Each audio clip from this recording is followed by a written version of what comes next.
Buenas tardes, señores alumnos. Sean bienvenidos a este periodo lectivo, a esta gestión del 2022-2022. Esta es la primera clase, la clase inaugural de Fisiopatología Clínica y Genocitomolecular, en la cual vamos a trabajar los 5 docentes que estamos en la cátedra, más posiblemente los 3 ayudantes, cuando se llame a una nueva convocatoria para tomar el respectivo examen. Y entonces en esta clase inaugural deseo desearles un año exitoso.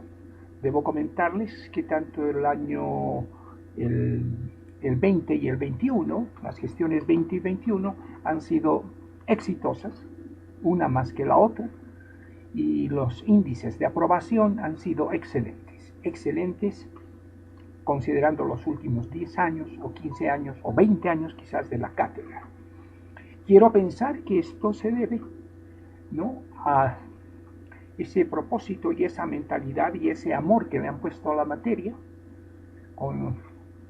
por lo cual han logrado esos logros, ¿no es cierto? Han logrado tener unas notas excelentes, y eso pues es una satisfacción personal y es una satisfacción grupal de la cátedra, ¿no? Y estamos contentos con la ejecución que hemos tenido del programa en ambos años, tanto el 20 como el 21, haciendo el 100% de la materia prácticamente y sin ningún contratiempo, y creo que índice de aprobación lo dice todo. Entonces vamos a tomar un punterito, vamos a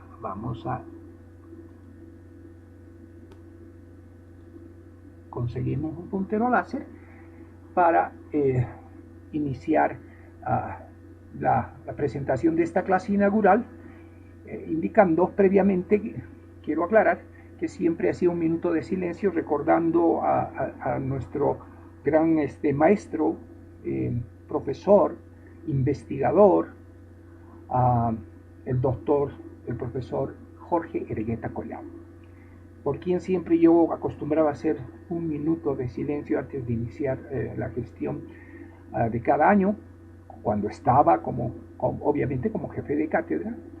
Cuando no estaba, pues los otros docentes no sé lo que harían, pero es costumbre mía porque yo he sido un estrecho colaborador del profesor Ergueta.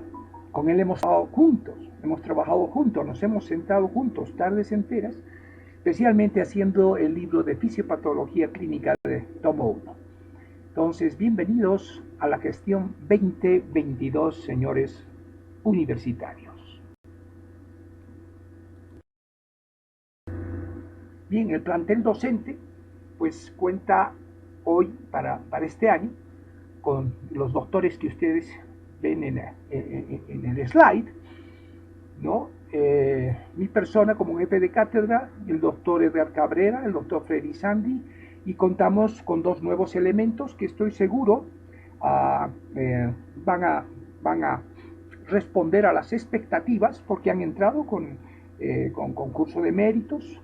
El doctor Álvaro Javier Ocio Ortubé es traumatólogo y también ortopedista, y tiene además algunas maestrías, algunos diplomados, creo incluso doctorado. Entonces el doctor Álvaro Javier Ocio Ortubé es el nuevo docente contratado por la cátedra, ya integra nuestro plantel docente, y como docente invitado por concurso de méritos está el doctor Adolfo Vázquez, un profesional muy capaz, que es de base, internista, y tiene otra especialidad también, que es la medicina crítica y la terapia intensiva, ¿no? Así que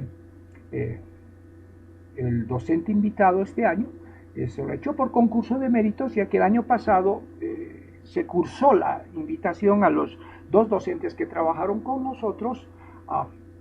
Fue solamente por invitación, pero esta vez ya se ha reglamentado, habiendo un nuevo decano, un nuevo vicedecano, se reglamentó todo esto Y bueno, ya a fines del año pasado empezaron a corregir algunas cosas, como todo el mundo lo hace en su gestión, ¿no?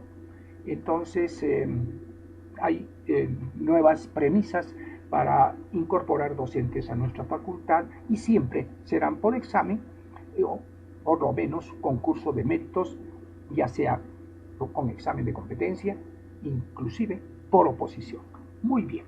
Entonces, dando la bienvenida también a los doctores Ocio y doctor Vázquez, pues iniciamos la gestión 2022 bajo la bendición de Dios y con todas las ganas de hacer una muy buena gestión.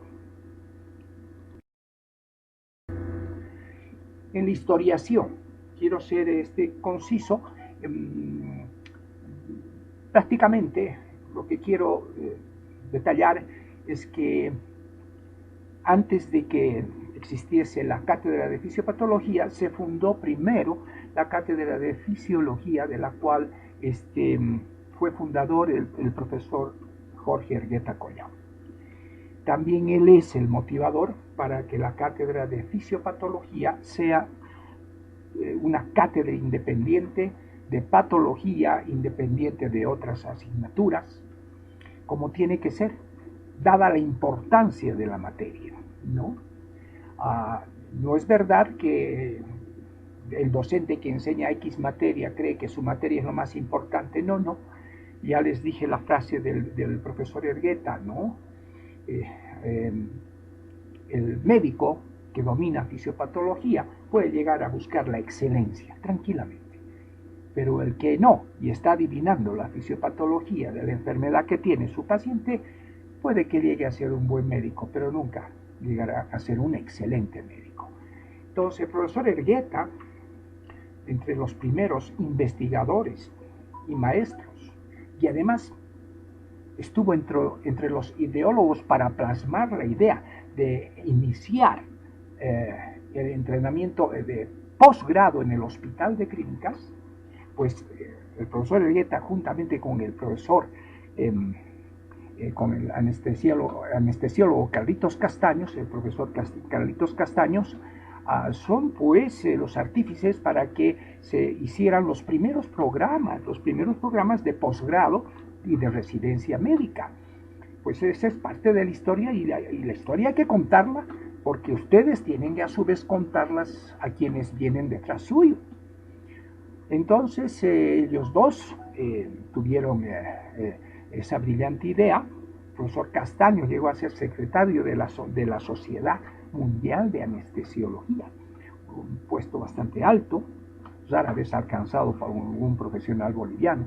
Y el profesor Ergueta, obviamente, fundador del IVA, junto con el profesor Cubert, trabajó rodeado de grandes investigadores, docentes. Me viene a la cabeza no solo el profesor Cubert del Instituto de Biología de la Altura, también estaba el profesor Antesana, el profesor Octavio Aparicio, cardiólogo, investigador. También estuvo trabajando ahí el doctor Enrique Vargas, que fue director del IVA varias veces. IVA nos colaboró escribiendo algunos capítulos especialmente relacionados con patología de la historia. La doctora Mercedes Villena, que también fue directora varias veces del Instituto del IVA, pues también colaboró en los libros que producimos en la cátedra. Y bueno, ha habido mucha gente que ha estado, gente valiosísima, que ha colaborado siempre en la cátedra. Hemos tenido también a la doctora Serrano, cuando prestaba colaboración en los aspectos genocitomoleculares en su momento, ¿no? Esto hace muchos años. Ya se vislumbraba la genética y ya para los años 70 la genética ya había empezado, ¿no? Lo que no estaba muy claro todavía era este aspecto genocitomolecular. El aspecto genocitomolecular tiene un avance entre 20 a 23 años, no es tan antiguo. pero la genética como tal, ¿no? Y ahora hablamos de genética, de la epigenética, pues ya ha avanzado mucho, mucho, mucho, y la parte de la fisiopatología genocitomolecular es un capítulo muy grande, se puede considerar otra rama más, ¿no? De la fisiopatología, ¿no? La fisiopatología clínica y además la fisiopatología genocitomolecular. Los temas, como van a ver ustedes, están dándose en ese sentido, ¿no? Siempre el aspecto genocitomolecular que va al lado del aspecto de la fisiopatología clínica. Eso es lo que estamos haciendo ya desde hace años. Ya en el libro que publiqué en el año 2004, pues ya hablábamos del óxido nítrico y de los aspectos moleculares de la inflamación, del dolor, de las interleuquinas, de las beta-endorfinas, endorfinas, de los opioides, péptidos opioides endógenos, de la propia melanocortina, en fin, ya habíamos entrado ya desde el 2004 y creo que hemos ido paralelos, creciendo paralelamente con los aspectos citomoleculares fisiopatológicos de las enfermedades y la genética.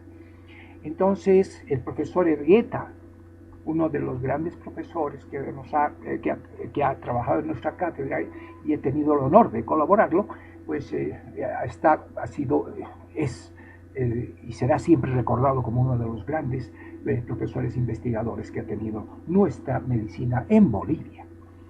Asimismo, han pasado también por la cátedra algunos otros docentes, excelentes docentes. Recuerdo que también estaba cuando el profesor Ergueta ya estaba más en posgrado que en fisiopato, más dedicado a posgrado, estuvo también un hematólogo, ¿no? El doctor Quiroga, que trabaja en el Instituto Nacional del Tórax. Él también estuvo como jefe de cátedra un tiempito y luego también ingresó a la cátedra como docente el profesor Enrique Vargas Cuba, es internista de base, quien estuvo con nosotros unos 2 o 3 años, uno de los internistas más exitosos que tuvo, creo, La Paz, con una clientela tremenda, y se daba tiempo para obligarnos a los ayudantes, porque yo vi su examen de ingreso y ya cuando ya estaba yo de ayudante, él ingresó a la cátedra y nos decía que los ayudantes deberíamos tener un objetivo al frente, ¿no? Un horizonte, y ver la manera de vencer los exámenes para en ese tiempo se llamaba el Council, el ECFMG, luego se llamó ECFMGMS y ahora se llama el USMLE, el FLEX, en fin, los exámenes para habilitarse y hacer la residencia en Estados Unidos. Y nos obligaba pues a leer el Harrison, y de ahí viene pues esto históricamente. Fue él el que impuso el Harrison en la cátedra y se quedó hasta el día de hoy. El Harrison es el primer libro de consulta que tenemos, ¿no? El Harrison, y en la parte de revistas pues aconsejamos leer el Up to Date, ¿no? Se suscriben al Up to Date, pueden suscribirse como alumnos, entre 5 pueden suscribirse y así acortan un poquito sus costos, los costos para sus padres, ¿no? Que hacen un sacrificio mandándolos a la facultad, y entonces van a estar bien preparados y van a poder responder bien. Eso en cuanto hablando de los docentes que han pasado por la cátedra. No me quiero olvidar del doctor Fernando Rengel, que incluso escribió un libro, su librito de agua y electrolitos. Fernando Rengel era también intensivista. Da la casualidad que luego todos los que estuvimos como docentes en la cátedra de fisiopatología, en un momento dado, todos éramos intensivistas. O sea, habíamos hecho medicina crítica y terapia intensiva. Bueno, hay que hablar, esto es historia, ¿no? Entonces, pioneros de la terapia intensiva de Bolivia y de La Paz especialmente, hablando de La Paz, pues indudablemente yo lo menciono en primer lugar, pues al doctor Vera, al profesor Óscar Vera Carrasco, ¿no? El proficuo escritor y un intensivista que marcó su tiempo, su historia, un gran profesional, un gran escritor. También habría que mencionar dentro de los intensivistas cuya base, para ser intensivista, la base es la fisiopatología. La base es la fisiopatología clínica y genocitomolecular. Y ahora la imagenología se está adicionando como un requisito para ser buen intensivista, ¿no? Y todo lo que es técnicas no invasivas, sino percutáneas, ¿no? O sea, hay más destrezas manuales. Antes solo hacíamos swan guards. También como pioneros, pues hay que señalar pues todos los que somos docentes en la cátedra, ¿no? Ahí está el doctor Cabrera, Sandy, mi persona. Somos pioneros de la terapia intensiva en La Paz, y no hay nada que hacer.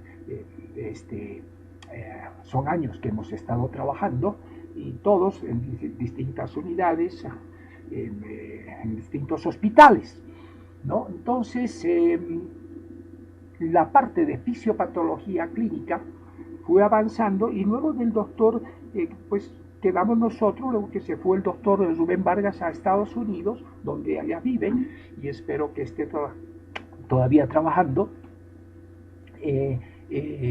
Tengo recuerdos muy... llegué a estimar mucho al doctor Rubén Vargas Cuba, un gran ejemplo de persona, de docente, de profesor, a quien yo le estoy agradecido porque me inculcó a leer en inglés, ¿no? El Harrison, y me decía, y si no es bueno tu inglés, entonces agarra un diccionario, pero preparas temas en inglés, ¿no? Los temas de prácticas, y entonces así empezamos a vislumbrar un nuevo camino, y gracias a eso llegamos a donde llegamos. Bueno, entonces en la historiación de la cátedra hay un aspecto fundamental, no solamente que es la cátedra de la actualización, porque nosotros estuvimos con la actualización, dimos el primer grito acerca del nuevo órgano de la economía humana en los años 90, cuando se hablaba del endotelio vascular, ¿no? Los años 90, y el óxido nítrico. Luego dimos otro grito con la vía única de la coagulación, y un poquito más tarde, hace unos 6 años atrás, pues dimos el otro grito del glicocálix. Ahora hay que hablar de glicocálix, que está tapizando la superficie del endotelio, donde ya hay que interpretar bien cuál es la participación del glicocálix realmente, ¿no? Porque es fundamental la participación del glicocálix. Y entonces siempre hemos estado como cátedra, ¿no?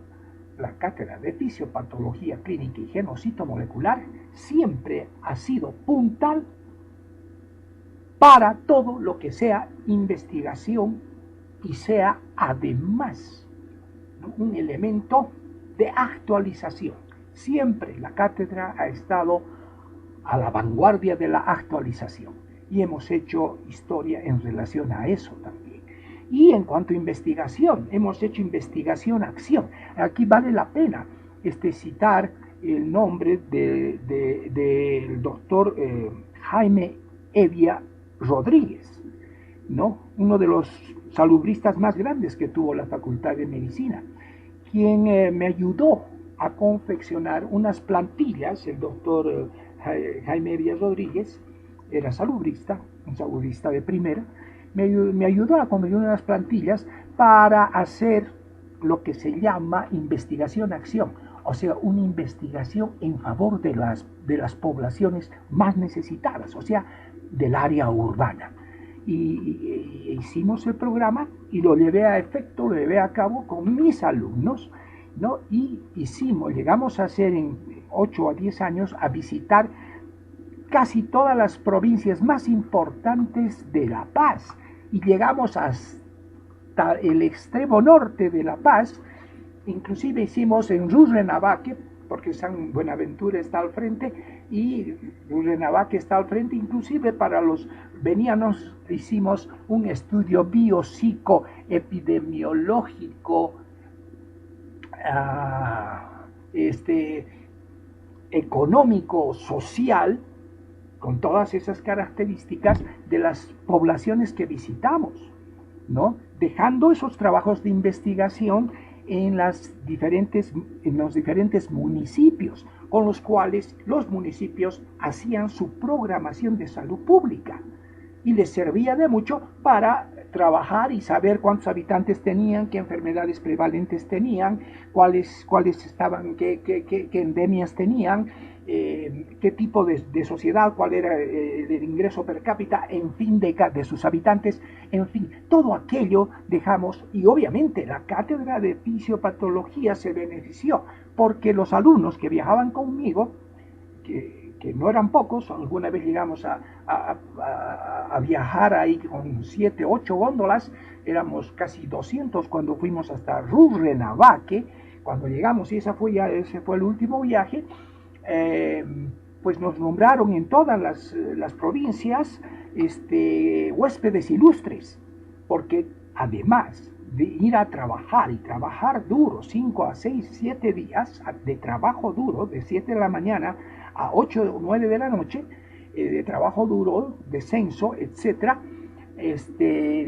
había un comportamiento, pero un comportamiento níveo, o sea, lo más tranquilo y lo más prudente posible. Es decir, de eso hablaban los habitantes de esos lugares, y estoy seguro que nos recuerdan. Los estudiantes de la Facultad de Medicina, cuando vinieron, no tomaban, no hacían nada, se dedicaban a trabajar. Y claro, a ver si podemos aplicar y hacer otro viaje de esa naturaleza este año, pero con esto del COVID nos frenamos un poco, ¿no? Eso nos está frenando un poco.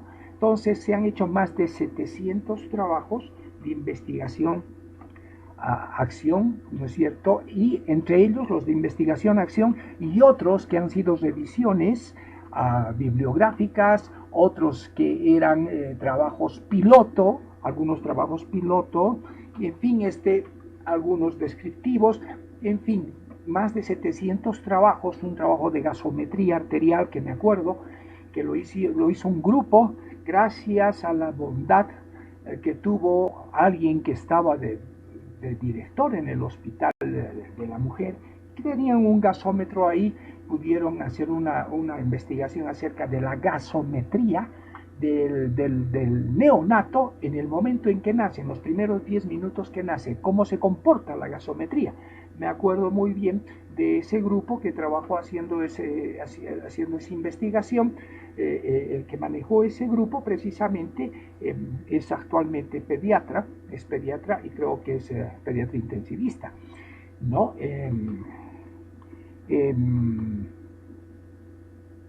Tuvimos entonces bastante que hacer en investigación también. Por lo tanto, no solo la cátedra se ha dedicado a brindar la actualización, el up-to-date, no solo eso, hemos hecho investigación. Y bueno, esa investigación ha quedado plasmada en sendos trabajos que espero estén en algún lugar porque los han hecho desaparecer en la cátedra y quedan solo algunos en la cátedra de muestra, algunos de muestra. Muy bien, eso en cuanto a la historiación, ¿no? Y he mencionado a la gente más importante que ha podido colaborar con nosotros y que ha sido significativa para la cátedra, ha sido positiva, no negativa, no ha venido a restar, sino gente que ha venido a sumar y no a restar como puede suceder y sucede muchas veces. Bien, entonces, como historiación, pasamos ya a detallar rápidamente, ¿no? Este es el módulo 1 donde tenemos desde flogosis, tormenta citoquínica en el COVID. En el COVID también somos los primeros en hablar de COVID y tratar de explicar la fisiopatología de los trastornos del COVID, del SARS-CoV-2, ¿no es cierto? Desde el mismo año en que hubo COVID ya estábamos nosotros dando clases acerca de los avances y había muchas cosas que no se entendían, por ejemplo, la insuficiencia respiratoria, que hablaban de que era un síndrome de distrés respiratorio agudo al principio, que era neumonía, y nosotros también íbamos avanzando y aprendiendo y enseñando, ¿no? La tormenta citoquímica, la sepsis y COVID, fiebre, edema, agua, electrolitos, ácido base, de tema, ojo, este tema les recomiendo para los flujogramas de ideas, para los flujogramas de pensamientos, para los mapeos mentales. Entonces utilicen el libro que he escrito, Ácido Base, ¿no? Que es internacional, ¿no? Entonces, que ha llegado hasta la Argentina, obviamente, perdón, que ha partido de la Argentina y ha llegado hasta México. Entonces, no creo que encuentren mejores referencias para aprender fácilmente. Algunos temas en fisiopatología general requieren de explicación, es como necesitan un mediador, un orientador. Si no asisten a las clases no van a entender, es como querer aprender solito álgebra, ¿no? Sin un profesor, o trigonometría sin un profesor. No es suficiente agarrar el libro, no. Hay que estar en las clases, entonces recomiendo hacer eso, porque todos estos temas son de fisiopatología general y son aplicables para hacer el aprendizaje en base a destrezas, que también lo hemos querido implementar en el año 2018, pero no fue posible y ya luego vino el COVID y ya no pudimos hacer esto porque teníamos ya programado realizar el objetivo de ese aprendizaje es aprender haciendo, ¿no? Pero no es tan sencillo en Fisiopato hacer eso. Pero sí habíamos hecho ya pergeñado un programa que está presentado y lo tienen también en la plataforma. Muy bien, entonces esto es el primer parcial que dice el 23 de mayo, pero veremos si llegamos para que este examen se cumpla en esta fecha. No, pues tendríamos que haber hecho las 4 prácticas fundamentales de este módulo. Y las 4 prácticas son, por una parte, inflamación con sepsis, por otra parte, agua, electrolitos, por otra parte, ácido base, y otra práctica es shock. Si avanzamos las 4 prácticas, cada práctica es de 2 semanas, para esa fecha, si llegamos a acabar con las 4 prácticas, vamos a dar el examen alrededor de esta fecha. Si damos hasta fines de mayo, yo estaría muy contento porque estaríamos cumpliendo con parte de lo programado. Luego tenemos en el módulo 2, pues empezamos con dolor torácico, obviamente arritmias, hipertensión, valvulopatías, insuficiencia cardíaca, coagulopatía, coagulación intravascular diseminada, anemias y COVID y cardiopatías. Este es un módulo muy interesante porque es un módulo cardiovascular, ¿no? Y entra mucho la parte genocitomolecular. En el módulo de generalidades, la parte citomolecular es fundamental también, es en todo, la parte citomolecular está en todo. Bien, en el módulo 3 ya tenemos, estamos en la parte pulmonar, EPOC, tenemos la tromboembolia pulmonar, el asma, los asmas con sus distintos fenotipos, las neumonías, el síndrome de distrés respiratorio agudo, el síndrome de distrés respiratorio agudo en el COVID, o sea, en el SARS-CoV-2, y la insuficiencia respiratoria aguda, agrupando todo esto como una manifestación sindromática, porque la insuficiencia respiratoria aguda es una manifestación sindromática muy grave, ¿no? Donde el paciente muchas veces para salvarle la vida requiere de ventilación mecánica. ¿No? Ya vendría ya el segundo parcial. Luego tendríamos el módulo de patología de la altura con todas estas enfermedades, ¿no? Tenemos que aprenderlas, ¿no? Dentro de las más importantes, pues tenemos el edema agudo de pulmón de altura. Todo médico viviendo en la altura tiene que ser un genio manejando y conociendo en detalle las enfermedades de la altura, conocer la enfermedad de Monge, la eritrocitosis excesiva o eritrocitosis secundaria patológica a la altura, la hipertensión pulmonar en la altura, hipertensión sistémica en la altura. Todo esto es un módulo muy interesante de la parte de la patología de la altura. Luego tendríamos en el módulo quinto la parte de, siempre empezamos con el dolor en el sistema que vamos a ver, dolor digestivo, dolor genitourinario, dolor torácico, en fin, ¿no? Dolor a nivel genitourinario, todo aquello. Acá tenemos el dolor digestivo, el síndrome diarreico, ulceroso péptico, hipertensión portal, un tema que hay que manejar mucha anatomía en hipertensión portal para manejarlo bien, síndrome histérico, pancreatitis aguda, aquí entran las partes genocitomoleculares son muy importantes, el síndrome hepatorrenal, para terminar en insuficiencia hepática, ¿no? La insuficiencia hepática desde el punto de vista genocitomolecular pues ya ha avanzado bastante, está muy avanzada, no solamente receptores NMDA, N-metildeaspartato, receptores kainato, AMPA, no solo hay ionotrópicos, metabotrópicos, en fin, ya es un mundo que hay que enfocar bajo otro punto de vista, ¿no? La parte molecular esencialmente es muy importante en todas las enfermedades, hoy en día. ¿Cómo hacemos diagnóstico del COVID ahora? Pues con antígeno nasal, eso es molecular, ¿no? Y ahora todas las enfermedades.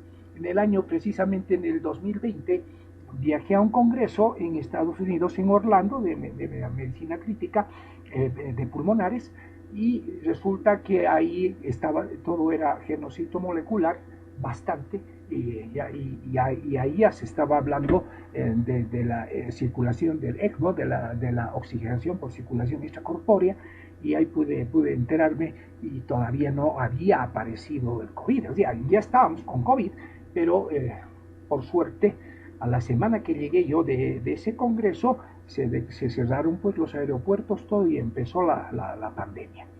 Entonces, habrá que... vamos a revisar todo esto. Y entrando al módulo sexto, tenemos el módulo genitourinario, pruebas funcionales, síndrome nefrítico, necrótico, la insuficiencia renal aguda, injuria renal aguda, la injuria renal y el COVID, la insuficiencia renal crónica, y ahí viene el tercer parcial, ¿no? Y luego entraríamos al cuarto parcial, ¿no? Temas del cuarto parcial, que es todo el módulo 7 y el módulo 8, o sea, neurológico y endocrino. Módulo neurológico y endocrino. Estos dos módulos que los tenemos que ver y los tenemos que analizar bien y estudiarlos, ¿no? Luego de este módulo vendría el cuarto parcial, pero esto siempre ha sido sujeto a la determinación docente estudiantil. Si ustedes quieren dar ese parcial, se lo adicionan. Si no, no se lo adicionan. Este es un módulo, son dos módulos un poco pesaditos, el tema neurológico y el tema de endocrino, que por lo general lo evaluamos más en el examen final. De todas maneras, esto está programado así con ese cuarto examen parcial, y luego vamos a discutir qué más vamos a hacer.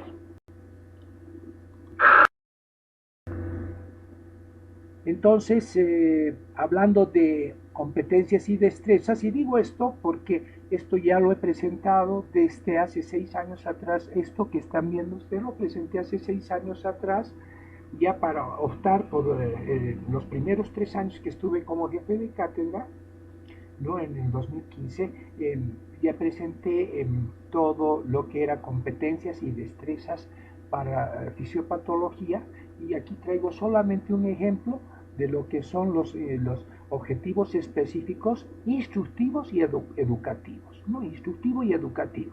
O sea, por ejemplo, recuadro anatomoffuncional del sistema cardiopulmonar. Estamos hablando del sistema cardiopulmonar, no del corazón ni del pulmón, del sistema cardiopulmonar aplicado al contexto sindromático de los temas que se citan a continuación. El alumno deberá conocer con detalle la anatomía, fisiología del sistema cardiorrespiratorio mediante el empleo de diagramas y programas inherentes al tema. Y luego la aplicación. Aplicará los conocimientos adquiridos mediante casos simulados con la certeza y destreza psicomotriz respectiva en situaciones de aplicación motriz, como es la inserción percutánea en diferentes sistemas. Ya estamos entrando en aprender haciendo. O sea, sí se puede, y así estaba diseñado. pero no podemos hacerlo, porque esto hay que hacerlo en conjunción, teniendo los muñecos adecuados, y eso no creo que se vaya a implementar por ahora, y mucho menos visitar al hospital, porque estamos todavía con el COVID. Entonces, este programa se implementará en un futuro no tan inmediato, quizás inmediato, pero debe implementarse porque es necesario. Luego tenemos las prácticas, y aquí están todas las prácticas, desde inflamación hasta la última, que es diabetes, cetosis y estado hiperosmolar. Esta práctica por lo general puede tomar un tiempo de hasta 3 semanas, ¿no? Es por eso que está con 2, pero puede llegar a ser de 3 semanas. Igual esta última práctica de hiperfunción tiroidea, paratiroidea y las adrenales podría llevar también unas 3 semanas, o en su defecto hacer 2 semanas para tiroides, una semana para adrenales, y aquí pues diabetes, cetosis y estado hiperosmolar en 2 o 3 semanas. Todas estas, si ustedes controlan, son 13 prácticas que estarían programadas para la gestión 2022. Bien, dicho esto,